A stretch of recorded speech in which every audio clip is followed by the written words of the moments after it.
4월 첫째 주일이 되었습니다. 또한 사순절 다섯째 주일을 보내고 있습니다. 오늘 우리가 읽은 이 본문은 예수님의 산상수훈에 해당합니다.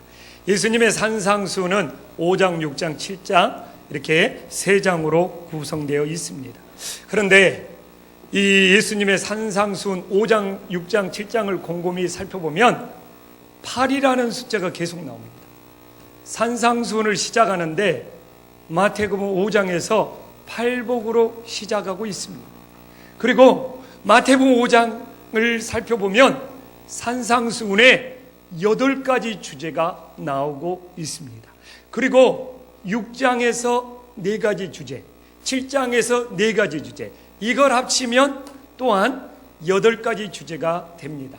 그래서 산상수훈은 팔복으로 시작하여서 5장에서 8가지 주제를 말하고 있고 6장과 7장을 합쳐서 8가지 주제를 말함으로써 도합 16가지의 주제로 교훈하고 있습니다. 그런데 마태는 숫자에 굉장히 의미를 부여하는 하나님의 종이었습니다. 이미 마태복음 1장 17절에 보면 예수님 족보 이야기를 합니다. 근데 마태복음 1장 17절에서 14대를 3번씩이나 강조하고 있습니다. 이렇게 마태는 숫자에 의미를 부여하고 있어요. 그럼 오늘 왜 우리는 산상수훈에서 마태는 8이라는 8이라는 숫자를 강조하고 있을까요? 그 이유는 7은 창조의 완성입니다. 창조가 완성된 안식일에 정말 우리는 구약에서는 하나님께 예배를 드렸습니다. 그런데 예수님은 7째 날 안식일에 부활하신 것이 아니라 마태복음 28장 1절에 보면 안식 후 첫날, 그러니까 7째 날 토요일이 아니라 안식 후 첫날 8째 날 예수님은 부활하셨기 때문에 우리는 이제 예수님이 부활하신 주일을 지키고 있습니다. 자, 산상수훈에 마태가 강조하는 8과 예수님이 부활하신 8을 마태는 연결시키고 있습니다. 왜 그렇습니까? 많은 분들이 그렇습니다. 산상수훈 내용 너무너무 좋아요. 그러나 우리들이 지키기가 힘들어요. 맞습니다. 그래서 마태는 산상수훈의 8과 부활의 숫자 8을 연결시켜서 옛사람의 모습으로는 산상수훈을 지킬 수가 없기 때문에 새로운 몸으로 거듭나야지만이, 새로운 몸으로 부활해야지만이 산상수훈을 지킬 수 있다는 겁니다. 오늘도 산상수훈을 보면서 지키고 싶은데 지킬 수 없다고 고백하는 것은 우리의 모습이 옛사람에 머물러 있다는 겁니다. 그 근거가 무엇이냐고요? 오늘 마태복음 5장에서 이렇게 한 주제를 시작할 때마다 뭐라고 말하고 있습니까? 옛사람에게 말한 바. 그리고 이것을 예수님은 산상수훈으로 뜯어 고치고 있습니다. 오늘 5번째 주제도 또라는 것에 이미 이것이 나와 있다고 보는 것이 정확합니다. 이렇게 옛사람의 말한 바를 예수님은 바로 뜯어서 이제 새롭게 부활한 우리들이 지켜야 될 것이 뭔가를 산상수훈에서 말씀해주고 있는 것입니다. 그래서 우리가 역시 옛사람의 모습으로 산상수훈은 좋은데 지킬 수가 없어 이것이 아니라 이제는 부활하신 예수님과 연합하여 새 사람의 모습이 되어서 성령의 도우심으로 산상수훈을 지킬 수 있는 믿음의 자녀들이 될 수 있기를 간절히 소망합니다. 오늘 본문은 5번째 교훈이죠. 마태복음의 5번째로 나오는 교훈으로 간음하지 말라는 겁니다. 오늘 말씀을 통하여 이 5번째 교훈에 예수님이 우리에게 주시는 어떤 의미가 있는지 깨닫고 우리들의 삶에 적용할 수 있는 은혜의 시간이 되기를 간절히 소망합니다. 마태는요, 예수님의 산상수훈을 전하면서 유난히 강조하는 것이 있어요. 그걸 찾아야 됩니다. 마음이에요, 마음. 그래서 우리는 산상수훈을 보면서 5장, 6장, 7장을 함께 봐야지 오늘 이 본문을 이해할 수가 있습니다. 자, 어떻게 마태가 마음을 강조하는 걸 알 수 있습니까? 3절에 보면 팔복을 시작하고 있죠. 그런데 첫 번째가 가난한 자는 복이 있나니 천국이 그들의 것이며 하는데, 마태는 앞에 예수님이 전하는 말씀에 심령이 가난한 자는, 마음이 가난한 자는 복이 있다고 말하고 있습니다. 그런데 상대적으로 누가는 아니에요. 누가복음 6장 20절에 보면 누가는 심령이 빠져 있어요. 그냥 너희 가난한 자는 복이 있나니 하나님 나라가 너희 것이며, 지금 마태는 누가보다도 굉장히 마음을, 심령을 강조하고 있는 겁니다. 오늘 28절 우리가 읽은 본문도 마찬가지예요. 뭘 강조하고 있습니까? 음욕을 품고 여자를 보는 자마다 마음에 뭘 했어요? 이미 간음해버렸다는 겁니다. 마태는 예수님의 산상수훈을 전하면서 우리에게 굉장히 마음을 강조하고 있구나, 이것을 파악해야지 말씀이 풀어지는 열쇠를 찾을 수가 있는 거예요. 신앙은 우리 마음에 무엇을 품느냐에 달려있다는 것을 우리가 알 수 있죠. 그러면 우리는 맞아, 무엇이든지 마음먹기에 달려있어, 이거에 빠지면 안 됩니다. 틀린 말은 아니에요. 마음을 강조하는 마태를 보면서 일체유심조, 그래, 모든 것은 마음먹기에 달려있다고 말해서 좋은 이야기예요. 그리고 지금도 우리가 일상적으로 사용하는 겁니다. 근데 이거 일체유심조, 모든 것은 마음먹기에 달려있다는 것은 불교에서 나온 사상이라는 거 여러분들 알고 있죠? 오뇨대사가 중국으로 유학을 떠날 때 해골 바가지 물을 먹은 걸 통해서 일체유심조, 모든 것은 마음먹기에 달려있다, 이 내용이 잘못된 건 아니에요. 그러나 마태가 마음을 강조하는 의도는 무엇이냐? 우리의 마음이 우리의 마음먹기에 달려있다는 것이 아니라 우리의 마음의 주인이 바뀌어야 된다는 겁니다. 아멘. 그래서 우리는 아무리 마음먹기에 달려있다고 하지만 그 마음먹어도 또 바뀌고 또 바뀌고 뜻대로 안 돼요. 그렇기 때문에 지금 마태가 예수님의 산상수훈을 통하여 강조하는 것은 우리의 마음의 주인이 누구냐 이거예요.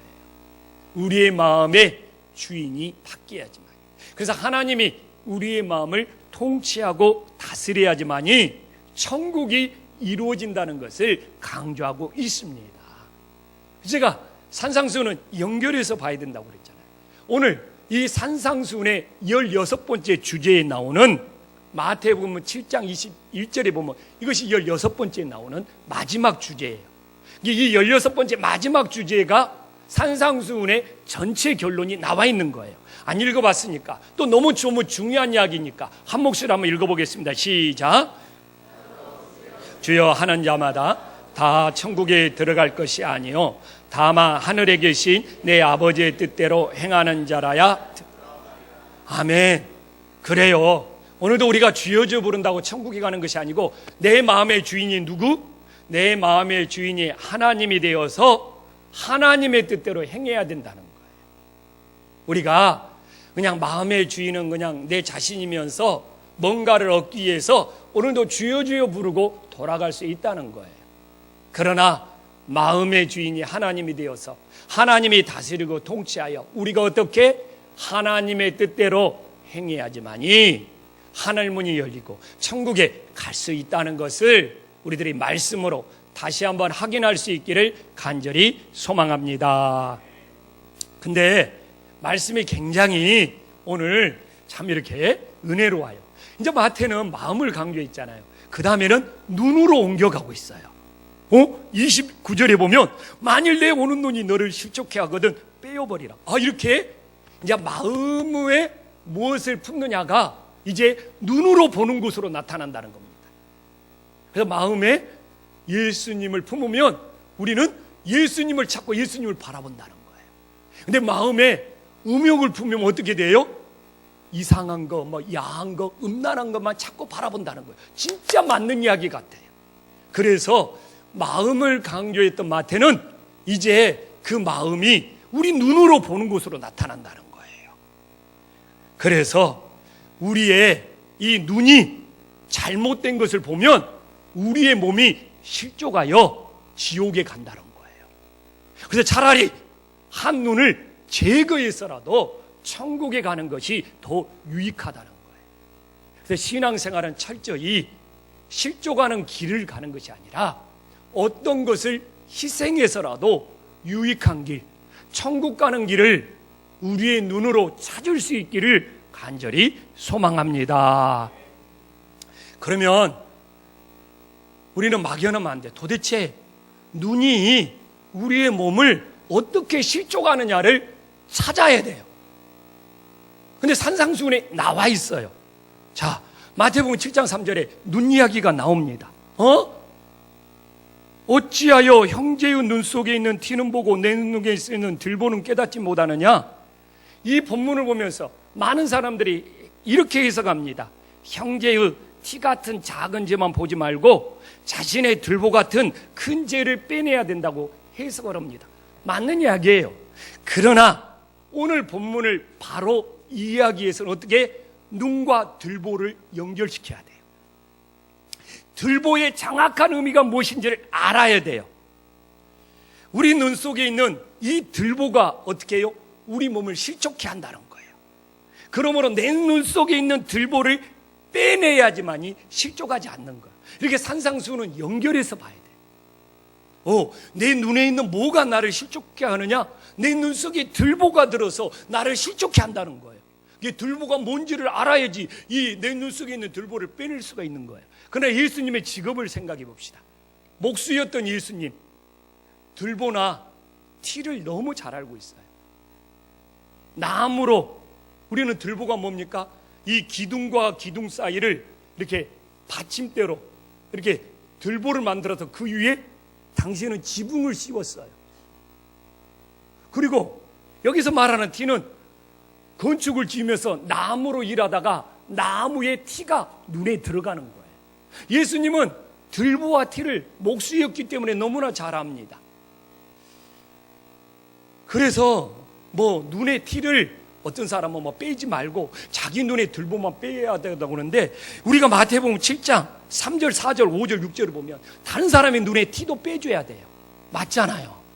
누가 다른 사람의 눈에 티는 빼지 말라고 말하고 있어요. 다른 사람의 눈에 티를 빼야 되는데 먼저 무엇을 해라고요?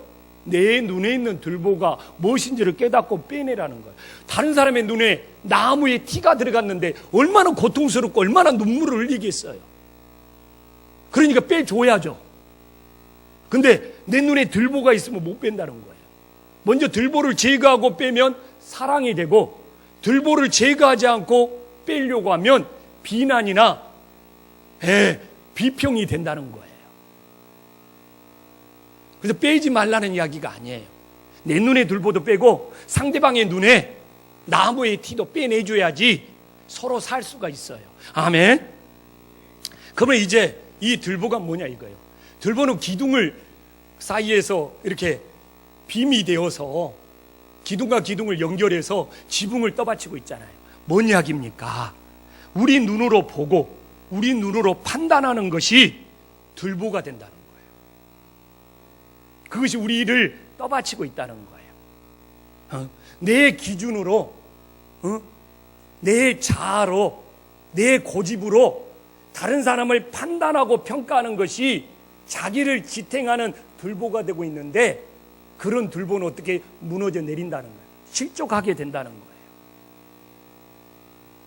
그래서 내 어떤 아집이나 내 어떤 고집이나 내 어떤 주관으로 여전히 누군가를 보면서 판단하고 평가하는 것은 자기를 바치고 있는 들보가 되어서 그것은 자기를 실족해 하고 무너뜨릴 수밖에 없다는 거예요. 그래서 내 기준으로 보는 들보를 빼내야 된다는 거예요. 그 내 기준으로 내 있는 들보를 빼내면 내 눈은 어떻게 돼야 되느냐요. 마태복음 6장 22절에 나와 있어요. 12번째 교훈에 나와 있어요. 이제 내 눈에 들보가 있는 것이 아니고 내 눈에 뭐가 있어야 돼요? 등불이 되어야 된다는 거예요. 그래야지 어둠 속에서 분별하지 못하는 것이 아니라 어둠이 물러가고 이 등불의 빛으로 하나님의 뜻이 무엇인지를 분별할 수 있다는 거예요.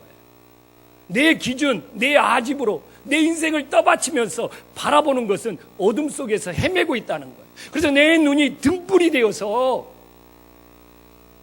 밝히 보고 무엇이 옳은지 그른지 우리가 알아야지만이 하나님의 뜻대로 할 수 있는 거잖아요.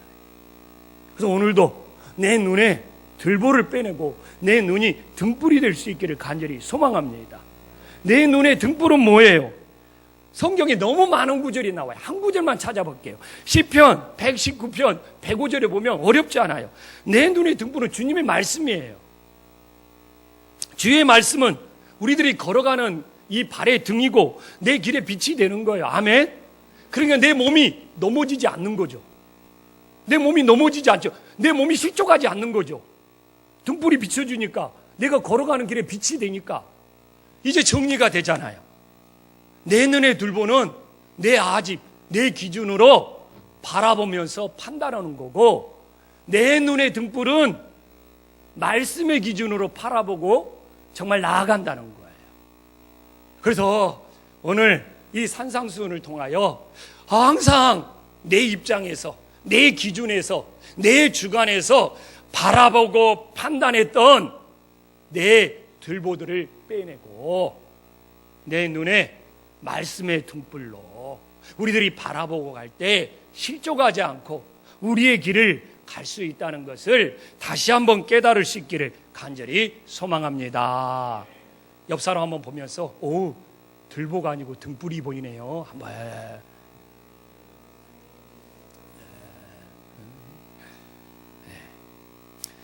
자, 오늘 하나님의 말씀은 너무 오묘합니다.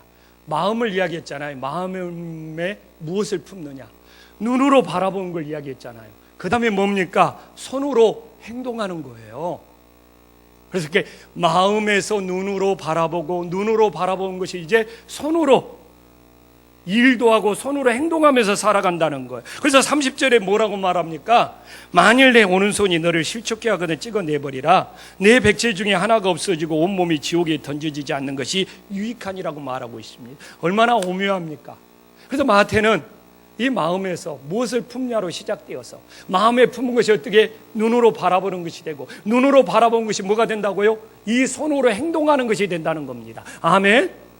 이걸 음란에 적용할 수 있어요. 마음에 음란을 품으면 어떻게 돼요? 눈으로 바라본 것이 항상 음란한 거예요. 그 음란 중독에 눈으로 바라보면서 빠져. 그러면 어떻게 이 손으로 잘못된 추행들을 하는 거예요. 맞잖아요. 근데 이것을 거룩하게 사용할 수도 있어요. 오늘 14번째 교훈 마태복음 7장 7절에서 12절에 보면 구하라 찾으라 두드리라 유명한 말씀이 나와요. 그런데 어떻게 해요? 마음을 우리는 마음으로 구하는 거예요. 그리고 어떻게 돼요? 눈으로 찾는 거예요. 그리고 두드리는 것은 뭘로 하는 거예요? 손으로 두드리는 거예요. 다 연결이 되잖아요. 이렇게 산상수훈이 오묘해요. 그래서 우리들이 뭘로 구하냐? 뭘 찾냐? 구하면 뭐 찾으면 찾을 것이요. 뭐 두드리면 열려. 근데 우리는 마음으로 구해요.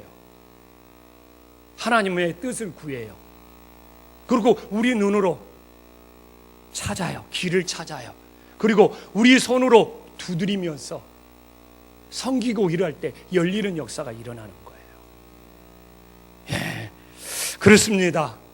그래서 마태는 산상수훈을 통하여 우리 마음에서 시작되어서 눈으로 바라보고 눈으로 바라본 것이 손으로 행동하게 된다는 겁니다. 그러면 우리는 또한 이제 제가 나중에 시간 되면 그 부분대로 또 한번 설명을 해드릴게요. 그러나 오늘 이 말씀에 우리는 집중해야 되잖아요. 그러면 오른손이 실족해 한다는 것도 도대체 무엇이냐? 이것도 산상수훈에 나와 있어요. 어디? 오늘 5장 39절에 오른손 이야기가 나오잖아요. 오른편 뺨을 치는 것이 어떤 거예요? 실족해 하는 거예요. 실족해 하는 거. 근데 여러분, 오른뺨을 오른손으로 때리려면 어떻게 해야 돼요? 옆 사람 한번 봐보고 오른뺨을 오른손으로 때리려면 어떻게 해야지 한번 연구를 해보십시오. 손등으로 쳐야 돼요. 누가 이렇게 돌려서 이렇게 때립니까? 응? 너 오른발 이렇게 누가 이렇게 해서 그냥 손등으로 이렇게 때려버리지? 응? 이건 지금 왼손 이야기가 아니에요. 오른밤을 오른손으로 치기 위해서는 이렇게 손을 휘어가지고 이렇게 때리는 것이 아니고 손등을, 이건 뭡니까? 수치와 모욕을 준다는 거예요. 손등으로 얼굴을 친다는 것은 그것만큼 상대방이, 근데 왼뺨을 댄다는 건 뭡니까? 그 수치와 모욕을 받지 말라는 거예요. 그 수치와 모욕을 이겨내라는 거예요. 상대방이 손등으로, 그 당시 진짜 노예들에게, 자기보다 아랫사람들에게 손등으로 치면서 모욕과 수치를 진짜 많이 줬습니다. 그럴 때 하나님의 자녀는 그 수치와 모욕을 다 받지 말고 왼뺨을 들이면서 그 수치와 모욕을 상대방에게 받지 않겠다고 그렇게 해라는 거예요. 아멘. 왜 우리가 받을 것이 없어서 누군가에게 수치와 모욕을 당하고 살아야 돼요? 그래서 나는 그 수치와 모욕을 받을 수 없다고 왼뺨을 돌려대면서 그걸 밀어내야 되는 거예요. 아멘. 그래서 우리가 상대방에게 오른손으로, 손등으로 상대방의 오른뺨을 치듯이 수치와 모욕을 주면 자기가 지옥 간다는 거예요. 자기가 실족하여 지옥 간다는 거예요. 여기서 실족한다는 것은 지옥 가는 것과 연결하고 있잖아요. 남에게 수치와 모욕을 주면 그것은 결국 자기의 실족으로 다가온다는 것을 예수님은 우리들에게 증가하고 있는 거예요. 그러면 이제 그럼 이 오른손이 실족하지 않고 유익하게 천국 가는 손으로 사용되기는 어떻게 해야 되느냐? 산상수훈에 또 연결돼서 그 답이 나오고 있어요. 마태복음 6장 3절에 나와 있잖아요. 어떻게? 너는 구제할 때 오른손이 뭐 하라고요? 오른손이 하는 걸 왼손이 모르게 하라. 이것이 바로 뭐예요? 이건 유익하게 하는 거예요. 천국 가는 것을 두드리는 하나님의 역사인 줄 믿으시기를 간절히 소망합니다. 그러면 오른손이 하는 걸 왼손이 모르게 하기 위해서는 어떻게 해야 돼요? 오늘도 내가 구제한다, 내가 선교한다, 내가 봉사한다, 난 사람들한테 보이지 않고 해야지.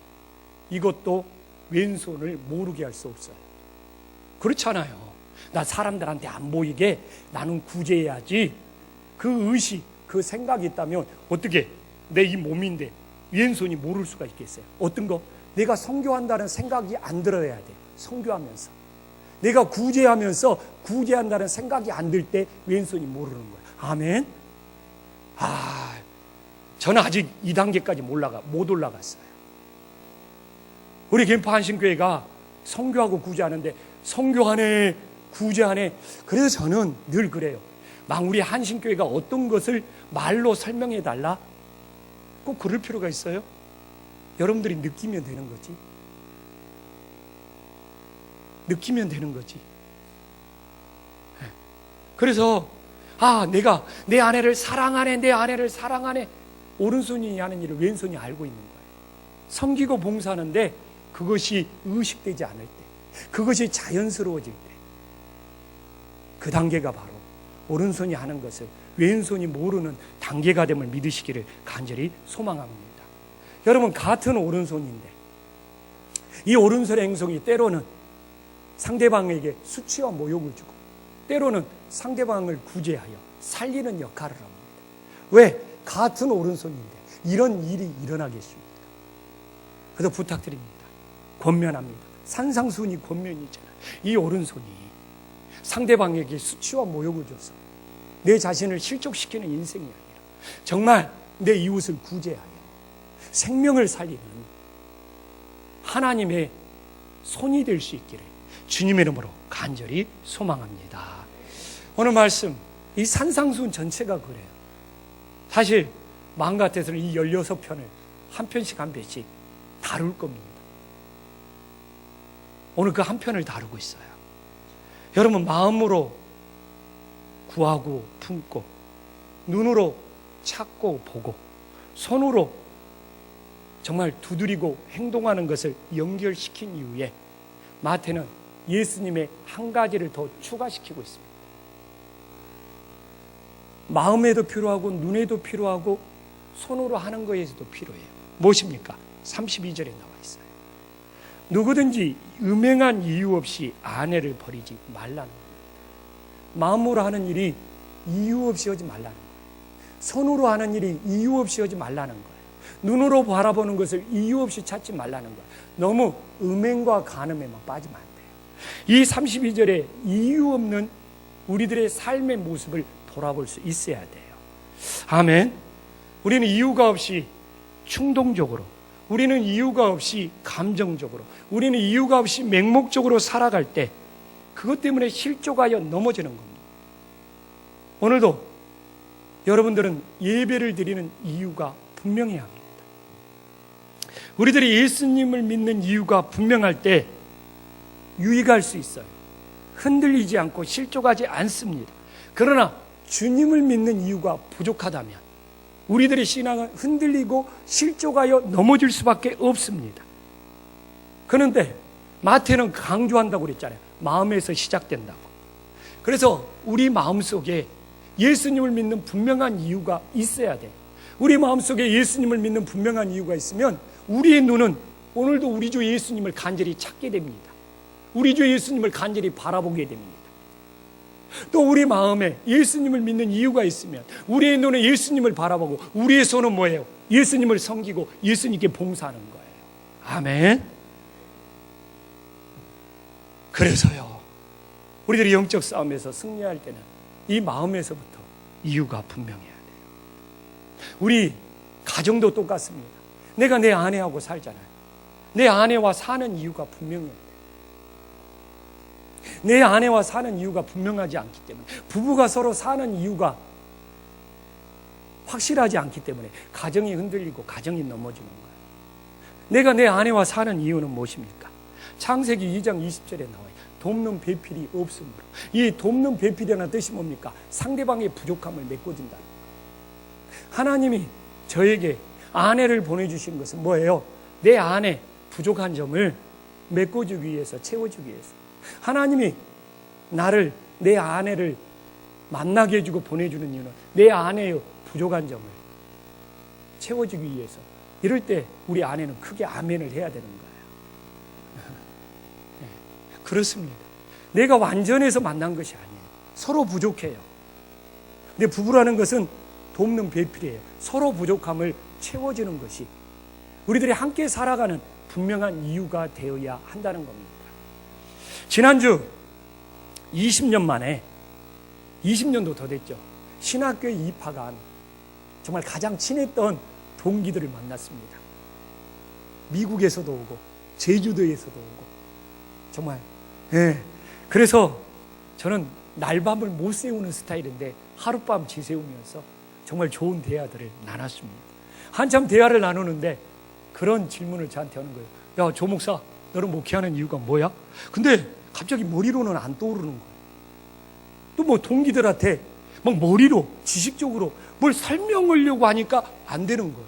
그러나 내 마음에는, 내 가슴에는 분명한 이유가 있어요. 그래서 그 질문을 받았을 때 내 머리로 설명하려고 그러니까 또 친구들이다 보니까 뭐 지식적으로 뭐 설교하듯이 첫째는 둘째는 이런 것이 안 되는 거예요. 내 가슴은, 내 마음은, 내가 목회를 시작할 때나 20년이 지난 지금이나 내 마음에는 예수님께 받은 사랑이 있어요. 내가 예수님을 사랑한 것보다 예수님이 나에게 주신 이 사랑 때문에, 내 마음에 주님이 주신 이 사랑 때문에 그 예수님이 좋아서 20년 전에도 목회를 시작했고 지금도 내 마음에 주님이 주신 사랑이 있기 때문에 목회가 힘들죠. 그러나 예수님께 받은 사랑이 더 크기 때문에 기뻐하면서 목회하고 있다고 우리 친구들에게 답변을 했어요. 그래서 내 머리로는 어떻게 설명을 못하겠는데 내 가슴에 예수님이 주신 사랑 때문에 목회가 힘들어도 오히려 기쁨 속에서 이 목회를 하고 있다. 저도 우리 성도님들에게 묻고 싶습니다. 우리 성도님들은 예수님 믿는 이유가 무엇입니까? 사실 이 김포 한식교를 다니는 이유가 불분명하면 한식교를 다니는 것이 흔들릴 수밖에 없습니다. 우리들이 예수님을 믿는 이유가 분명하지 않으면 작은 문제에도 시험 들어 넘어질 수가 있습니다. 그렇기 때문에 이유가 없으면 가정도 깨지고, 이유가 없으면 교회 다닐 의욕도 안 생기고, 이유가 없으면 하나님을 섬기고 봉사할 수가 없는 거예요. 그래서 우리 마음에 하나님을 믿는 이유가 분명해서 우리의 눈이 오늘도 주님을 바라보고 우리의 손이 하나님을 위해서 봉사해야 돼요. 부모 이야기 볼까요? 부모가 자녀를 정말 돌보는 그 이유가 마음속에 분명히 있기 때문에 자녀가 안 보이면 막 눈으로 찾아. 그리고 그 자녀를 찾아서 어떻게 합니까? 막 씻기고 돌보고 섬기고 온갖 일을 다 하는 거예요. 손으로. 맞잖아요. 왜? 부모의 마음속에 내가 이 자녀를 내 몸으로 낳았다는, 그래서 내가 키워야 된다는 그 자녀에 대한 이유가 분명히 부모에게 있기 때문에 자녀가 좀만 내 자녀 눈으로 찾는 거예요. 그리고 그 자녀를 찾아서 정말 똥기저귀 갈아주면서 이 손으로 돌보고 키우잖아요. 이렇게 이유가 중요한 거예요. 우리 마음에 이유가 없으면 다 무너지는 거예요. 그래서 지금 이 시대의 사탄의 공격은 하나님 믿는 이유를 사라져보게 만들고, 교회를 다니는 이유를 사라져보게 만들고, 내가 이 교회에서 봉사해야 되는 이유를 사라지게 만들어버리는 거예요. 이런 이유 없이 믿음이 무너지고 가정이 깨어지고 우리들의 신앙이 넘어지는 우를 범하지 않게 다시 한번 우리 마음에 하나님을 믿는 이유를 분명히 세우고, 우리 눈으로 하나님을 우러러보고 우리의 손으로 주님을 섬기고 봉사하는 놀라운 역사가 일어나기를 간절히 소망합니다. 기도하겠습니다.